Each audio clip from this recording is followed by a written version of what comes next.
नमस्कार विद्यार्थी मित्रांनो, आपण SSC GD काल 10 जानेवारी या रोजी झालेल्या तिसऱ्या शिफ्टच्या मध्ये जे काही GKचे प्रश्न विचारले गेले होते, आज त्या संदर्भात आपण त्या प्रश्नांचे उत्तर बघणार आहोत. तसेच आगामी परीक्षेच्या दृष्टीने त्या संदर्भात एक्स्ट्रा जी माहिती आहे ती देखील देण्यात आलेली आहे, जी येणाऱ्या परीक्षेच्या दृष्टीने अत्यंत महत्त्वाची आहे. तर बघा, सर्वात पहिला प्रश्न, इंडियन ग्रैंड प्रिक्स 4 का आयोजन कहाँ किया गया था? कलिंगा स्टेडियम, भुवनेश्वर, उड़ीसा राज्य में। भारत का नेपोलियन किसे कहा जाता है? समुद्रगुप्त को। नेपोलियन को फ्रांस का सम्राट भी कहा जाता है. तसंच पुढचा प्रश्न बघा, 2018 का दादा साहेब फाळके पुरस्कार किसे दिया गया था? तो विनोद खन्नांना देण्यात आला होता. परत त्या संदर्भात एक्स्ट्रा माहिती बघूया आपण. दादा साहेब फाळके पुरस्कार भारत में सर्वोच्च फिल्म पुरस्कार है. इसकी स्थापना 1969 में हुई थी. यह पुरस्कार भारतीय सिनेमा के पिता धुंडीराज गोविंद फाड़के के नाम पर दिया जाता है. उन्हें 65वें राष्ट्रीय फिल्म पुरस्कार में दादा साहेब फाड़के पुरस्कार से सम्मानित किया गया था. देविका रानी दादा साहेब फाड़के पुरस्कार की पहली विजेता थी. 2019 में दादा साहेब फाड़के पुरस्कार अमिताभ बच्चन को दिया गया था. 2015 में शशि कपूर को प्रदान किया गया था और 2002 में यश चोपड़ा को प्रदान किया गया है. आगामी परीक्षेच्या दृष्टीने या गोष्टी अत्यंत महत्त्वाच्या आहेत. तसाच पुढचा प्रश्न बघूया, 2022 में किसे दिल्ली का उपराज्यपाल नियुक्त किया गया था? 2022 में विनय कुमार सक्सेना को उपराज्यपाल नियुक्त किया गया था, अनिल बैजल की जगह पर. पुढचा प्रश्न बघा, ई कृष्णा अय्यर किस नृत्य से संबंधित है? ई कृष्णा अय्यर भरतनाट्यम नृत्य से संबंधित है. अंबुचाची मेला किस राज्य का त्यौहार है? अंबुचाची मेला यह आसाम का त्यौहार है. यह त्यौहार कामाख्या मंदिर में जून के महीने में मनाया जाता है. यह पूर्वी भारत की सबसे बड़ी धार्मिक सभाओं में से एक है. यह मान्यता है कि कामाख्य मातृपंथ शक्ति का प्रतीक है. अंबुचाची का अर्थ होता है स्पोकन विथ वाटर है. आसाम के कुछ अन्य मेले और त्यौहार बिहू फेस्टिवल, मेदम में fee, Majuli festival, Dehing Patkai festival, Kaziranga elephant festival और अलीफ ए लिंगम फेस्टिवल. आगामी परीक्षेच्या दृष्टीने हे प्रश्न अत्यंत महत्त्वाचे आहे. तसंच त्या संदर्भात अजून आपण एक्स्ट्राची माहिती बघूया. मिझोराम के त्यौहार चापचरकूट महोत्सव, मीमकूट महोत्सव और पावलकूट महोत्सव, म्हणजे मिझोराममध्ये हे 3 प्रकारचे उत्सव साजरे केले जातात. सिक्कीम के त्यौहार सागा दावा, पांग ब्लासोल, लोसुंग या सोनम लोसार. गुजरात के त्यौहार और मेले मोढेरा नृत्य महोत्सव, नवरात्रि, माधवराई मेला, खेची मेला और वौथा मेला. पुढचा प्रश्न बघूया, आर्य समाज की स्थापना किसने की थी? स्वामी दयानंद सरस्वती. त्या संदर्भात एक्स्ट्रा माहिती बघूया आपण. महर्षि दयानंद सरस्वती ने 10 अप्रैल 1875 को समाज की स्थापना की थी. आर्य समाजाची स्थापना 1875 में झाली. 1976 में उन्होंने स्वराज के लिए पहली बार भारत को भारतीयों के लिए भारत के रूप में संदर्भित किया गया था.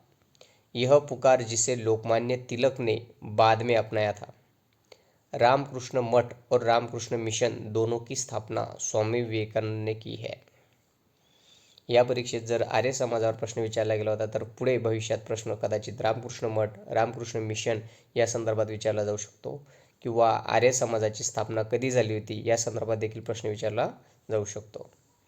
तर चला बघा, पुढचा प्रश्न बघूया आपण. भारत में जनगणना कितने वर्ष के अंतराल में होती है? त्याचे योग्य उत्तर आहे 10 वर्ष. तसंच त्या संदर्भात अतिरिक्त माहिती बघूया. 1872 में लॉर्ड मेयो के शासन में भारत में पहली जनगणना की गई थी. भारत में पहली आधिकारिक जनगणना 1881 में लॉर्ड रिपन के तहत की गई थी. इसे पहली समकालीन जनगणना कहा जाता है. 1901 से यह हर दशक में होता रहा है. जनगणना 2011 स्वतंत्रता के बाद की 15वीं जनगणना और 7वीं है. 2000 11 की जनगणना का नारा था हमारी जनगणना हमारा भविष्य। भारत दुनिया में परिवार नियोजन अपनाने वाला पहला देश था। पुढचा प्रश्न बघूया। भारत संविधान के किस प्रावधान में चुनाव का उल्लेख है? अनुच्छेद 324। प्रत्येक परीक्षेमध्ये कलमांवर 2 प्रश्न विचारले जात आहेत, तर कलमा हे अत्यंत महत्त्वाचे आहेत. तर परीक्षेला जाताना अगोदर या प्रश्नांची रिव्हिजन करून जाणं खूप महत्त्वाचं ठरेल. अनुच्छेद 320 लोक सेवा आयोग के कार्य. अनुच्छेद 322 संघ या राज्य लोक सेवा आयोग के खर्चे.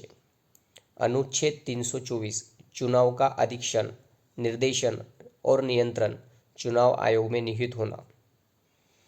परत पहा, प्रश्न एक कलमावरच विचारला गेला आहे. भारतीय संविधान का अनुच्छेद 17 किससे संबंधित है? अस्पृश्यता का उन्मूलन. तसेच आपण काही महत्त्वाच्या कलमा बघून घेऊ. भारतीय संविधान में समानता का अधिकार अनुच्छेद 14 से 18 तक है.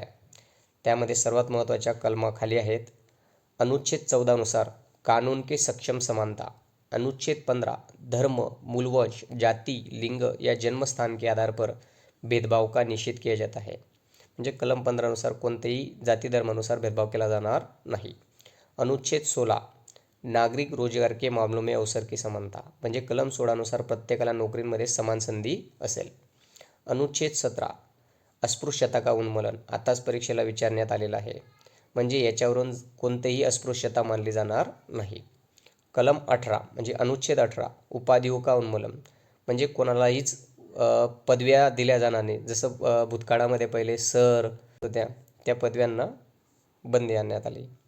अनुच्छेद 20 अपराधियों के लिए दोष सिद्धि के संबंध में संरक्षण. अनुच्छेद 21 जीवन और व्यक्तिगत स्वतंत्रता की सुरक्षा. अनुच्छेद 22 कुछ मामलों में गिरफ्तारी और नज़रबंदी के खिलाफ संरक्षण. अनुच्छेद 32 मौलिक अधिकारों के प्रवर्तन के उपाय. अनुच्छेद 52 भारत के राष्ट्रपति. अनुच्छेद 63 भारत की उपराष्ट्रपति. अनुच्छेद 153 राज्यपाल, राज्य के राज्यपाल. पुढचा प्रश्न बघूया. आंतरराष्ट्रीय लुसोफोन महोत्सव 2022 कहाँ आयोजित किया गया? गोवा में. आता डिसेंबर महीन्यामध्ये आयोजन केलं गेलं होतं याचं.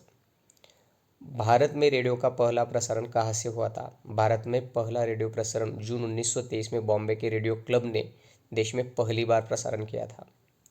मैग्नीशियम का रिबन को हवा में जलाया जाता है तो किस रंग का प्रसारण होता है? चमकदार सफ़ेद रोशनी पैदा होती है उस वक्त. किस योजना का नाम बदलकर प्रधानमंत्री आवास योजना किया गया है? इंदिरा आवास योजना का नाम बदलकर प्रधानमंत्री आवास योजना किया गया है. 1980 में भारत का जीडीपी कितना था? तो 1980 में भारत का जीडीपी -5.2 था. Thank you.